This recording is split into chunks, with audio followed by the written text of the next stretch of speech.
wararkii ugu dambeeyay ee caalamka iyo dunida. Aan ku bilownay Somaliland waxaa shalay lagu dilay 6 qof oo loo haystay hore ugu xidhnaa dad ay laayeen. Ayay Jamhuuriyadda Somaliland ay ku dhawaaqday in ay ku fulisay dil 6 qof. 6 qof sidaa waxaa sheegay xeerlayaha guud ee maxkamadda sare ee Jamhuuriyadda Somaliland.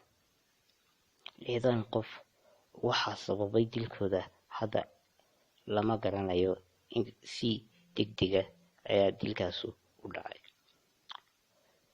Inkastoo ay dadku sheegayaan in ay dadka khasabtay dowladda in dadkii ay dadkooda dileen ay soo dedejiyeen kadib markii khilaaf badan uu soo kala dhex galay, ayna dooneen in dil loogu fuliyo 6 qof. Wararku waxay intaa ku darayaan oo kale in kuwa kale oo ka mid ah la dili doono. Wararku waxay intaa ku darayaan in kuwa kale oo ka mid ah kuwa ku jira jeelasha Jamhuuriyadda Somaliland in iyana sidan oo kale wixii dil raba in loo dili doono wiigaga soo socda oo iyana dil lagu fulin doono. Waxaana jira Somaliland dad fara badan oo dil lagu xukumay oo iskaga jira jeelasha Jamhuuriyadda Somaliland kuna jiray muddooyin fara badan.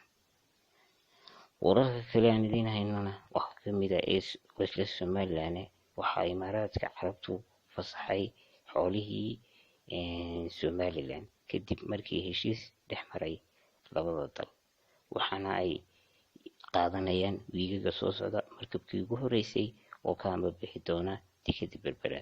Si toos ah ayayna u qaadan doonaan xoolaha Jamhuuriyadda Somaliland. Wararka kale aan caalamka idinku haynana waxaa ka mid ah madaxweynaha Mareykanka oo xilka qaadistiisii loo gudbiyay aqalka Senatka, taasoo laga hor akhriyi doono mid qodobada iyo kiisaskii uu galay, iyana halkaasoo ugu dambaysta codkiisa xilka qaadista loogu codayn doono toddobaadyada soo socda gudaheeda. waxaa kaloo ka mid ah wararkaan idiin hayno